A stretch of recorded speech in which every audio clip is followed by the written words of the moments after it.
So, I am here from an organization called Housing North, or we're also known as the Northwest Michigan Rural Housing Partnership. How many of you have heard housing talked about in your communities recently? Yeah, I thought many of you have heard of it. So I'm going to try to get through it a little quicker than I had planned, but want to just give you an overview of who Housing North is and what we do. We cover Region D, so we're the 10 counties in Northwest Michigan. How many of you are here from Northwest Michigan? Quite a few. Okay, so sorry, you've probably heard me talk before. You can leave the room or maybe you'll learn something. But we are not housing developers and we do not place people in housing, but we focus on communications and awareness, policy and advocacy, and capacity building, or providing technical support in our 10 counties all around housing. Want to just provide some context, because a lot of words are thrown around about housing: affordability, attainable, even workforce. This slide I took from Jim Tischler at the State Land Bank, and as part of the whole reason Housing North was formed is because along the income spectrum, and I should say that we focus on housing across the income spectrum, but really also in that missing middle category, which you see up on the slide here. There historically have been a lot of resources and funding and opportunities for housing up into about 80% of the area median income, but we're finding across the state and in our region that people are still priced out of housing from 80 to even 120% of the area median income. And when I mention affordability is relative. We really don't want anybody to be paying more than 30% of their income on housing. In Northwest Michigan, many people are paying 50% or more on housing and transportation. So just recently in June, we released a housing needs assessment. So this is how we kind of set the context in each of our counties and help understand what the need is. And this focused on many things, and I'm just going to cover a few highlights so you can understand the need in our region, which I'm sure many of you have a similar need in your communities as well. So the results of this study showed that we needed over 31,000 homes in Northwest Michigan between 2022 and 2027. Now, if many of you aren't familiar with Northwest Michigan, our 10 counties probably have the population about Grand Rapids, maybe a little bit bigger, 300,000 combined in all of our 10 counties, but we're very spread out and relatively rural, with Traverse City, Cadillac, Petoskey, some of the bigger cities being in that area. But you can see that the bulk of the need in our region is in Grand Traverse County. And on this slide, the green represents home ownership, I believe, if I have it right, and the purple represents rental. And so we know in our community, most people prefer to be in a single-family home, but that's not always attainable. And so we really need our rents to be at a low enough rate so people can afford and eventually move into home ownership. I should also mention that if you don't know this, it is pretty much impossible to build affordable housing right now with an incredible amount of community, government, and nonprofit support to get housing built at an affordable rate to many of our year-round residents. I put this slide up here because I think this is just a testament to what is happening in Northwest Michigan. You can see occupations, a list of occupations, what they make, and whether or not they can rent or own in our community. Do you guys notice a few red X's on there? So this is just helpful when we get into communities to kind of talk about who are the people in our community that need the housing and how do we help them attain that.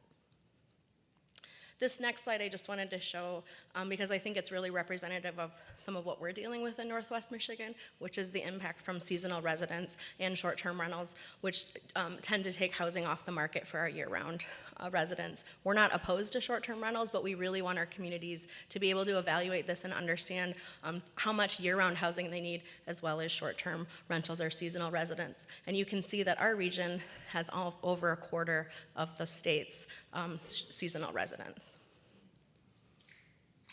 The study and the benefit of the study was really to give some recommendations and help our communities and counties, and I should have mentioned it covers each of our counties. It doesn't go down to the township or city level in this study, but we can do a fair share analysis, and some of our communities did opt in for a individual study for their city, but this is really county level data with some clear recommendations for each of our counties to then set their housing needs and goals.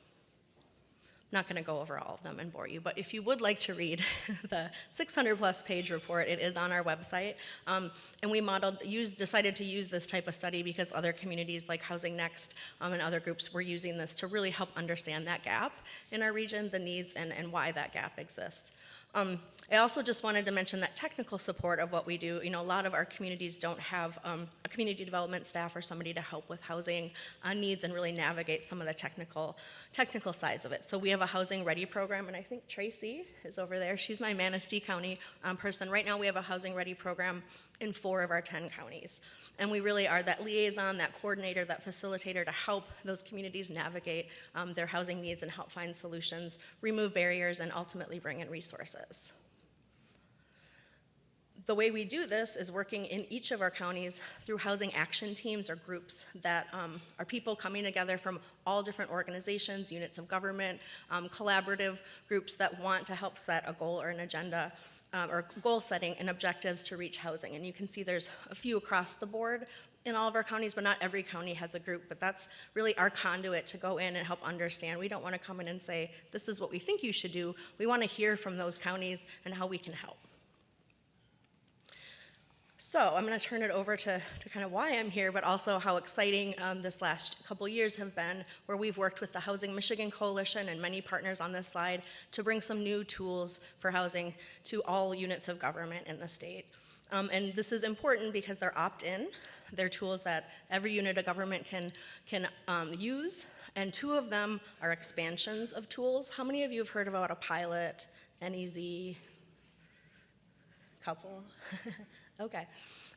So a lot of these tools were only available, so a pilot or an NEZ for specific types of projects, or if there was state or federal subsidy involved, or if you were a designated community. So now these tools have been opened up and are available for all communities to use, and they are essentially tax abatements with a period of time.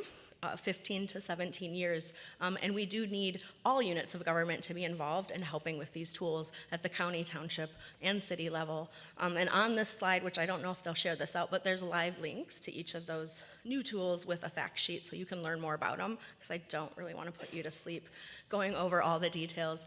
And then I put a little chart just so, because my brain needed to figure out how to use these tools and when. So I listed the new tools, which are the 2 new districts, and then the 3 tools, and I'll talk about those in a little more detail here. Some can be used together, some have different rules, and hopefully you can follow up with me after and we can learn some more details, or other experts in the room. And then also just want to recognize our partners and how we couldn't have done this work collectively without a statewide coalition to really make these tools available. So that's a lot of words. I'm not going to read them all to you, but this kind of breaks down some of the highlights, and each of these tools are available for housing up to now 120% of the area median income. So pilot, payment in lieu of taxes, or neighborhood enterprise zone. Tonight, I think even the city of Traverse City is going to vote on their pilot ordinance. So these are new tools that developers can use, units of government can opt in again, and then help encourage and incentivize more housing to come to your region. So these are the expansions of tools, and the next slide, are some links to some example ordinances that are for the pilot ordinance, and I think that was the last. So if you want to see some examples, the city of Kalamazoo, White Cloud, Jackson, and Traverse City have some pilot examples. The other new tools, which we're pretty excited about in a few of our communities, again, these are brand new, so nobody's really figured it out yet or done it, but in Manistee they're looking at it, Traverse City, and a lot of other communities where you can create a district where these incentives would be allowed for different scale of projects. So one is for 5 units or more, some are for 5 units or less, and it has to do with the level of investment.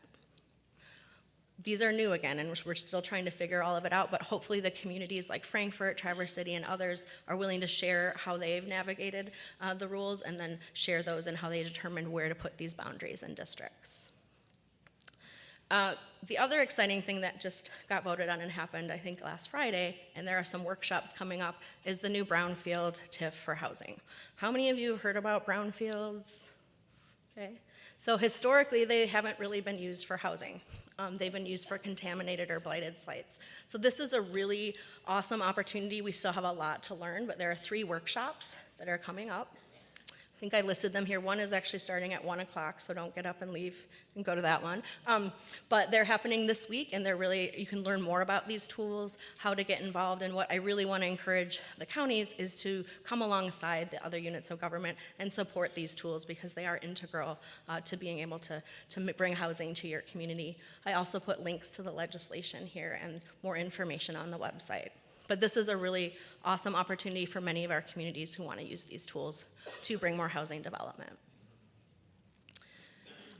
Another slide just to show how my brain works and how these might play out. So some of the tools can be used together and some of them can't. So for example, if you were to designate a neighborhood enterprise zone, that term tends to be 12 to 15 years. You could also stack that with a tax incremental financing or brownfield TIF for housing after that term is up.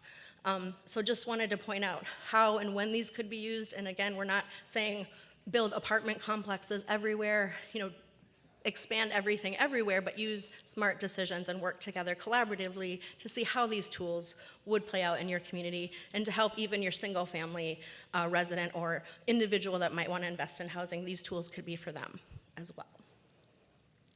well. Gentle density is a word that's thrown around, and I guess I just wanted to put these slides up to see different ways that by increasing density and even smaller ways you can help provide more housing for people in your community.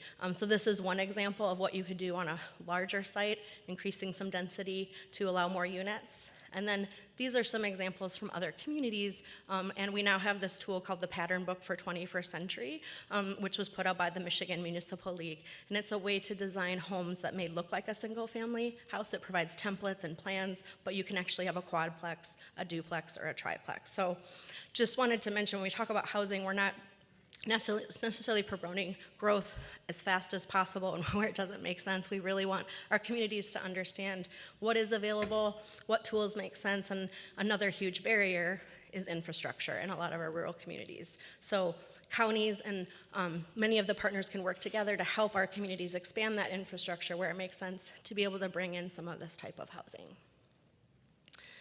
These are some of the tools I mentioned, the Pattern Book for 21st Century. We also have a new zoning reform toolkit put out by the Michigan Association of Planners, which has some really good recommendations for communities. And then I think the other one is redevelopment ready. Are any of your communities that you live in redevelopment ready certified? A few? Okay, so that's a program through Michigan Economic Development Corporation, and not every community or smaller rural community would maybe participate, but we're looking at ways we can expand that program to help encourage more opportunities for economic development. What else do I have?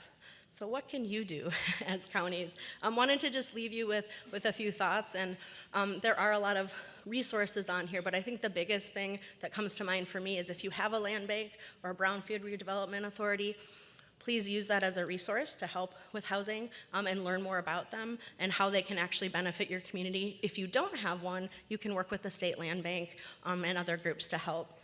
I think also considering ways that you can participate in housing through either becoming a PACE or property assessed clean, I forget the last one, E something, but to help incentivize or be able to leverage some different funding for housing, or consider an economic development corporation to be able to work with tax-exempt bonds or different bonding opportunities for housing. I think the other thing I mentioned is just support the townships and the cities that would be asking for a PILT or other sort of tax abatements that really are going to be integral to having the county's involvement, and look at ways that you can support these tools. The other thing I wanted to mention is just how important it is to work collaboratively to be able to make an impact on housing, especially, a lot of counties that where we live say, well, maybe that isn't housing isn't something I can take on. That really isn't something I want to take on, but I think there are ways that you can still participate and really help support those communities who maybe need the resources that you have at the county level. And then I do like to throw in just any time we can support a project that includes affordability in perpetuity or those who are in the most need, considering set-aside units or opportunities for everyone to have a safe place to live. So I haven't put you to sleep yet, it looks like. The last slide is just some resources that we have at Housing North. There's a lot of housing information out there.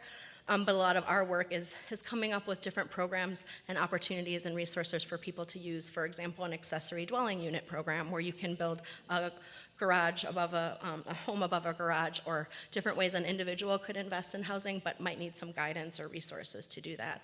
We also have a deed restriction program for year-round housing, which helps with our short-term rental impact and encourages more year-round opportunities for people to be able to rent who live and work in the community. So these are all live links that you can go to. And lastly, I'll just give a little plug. At the end of this month, we'll be putting on a housing summit.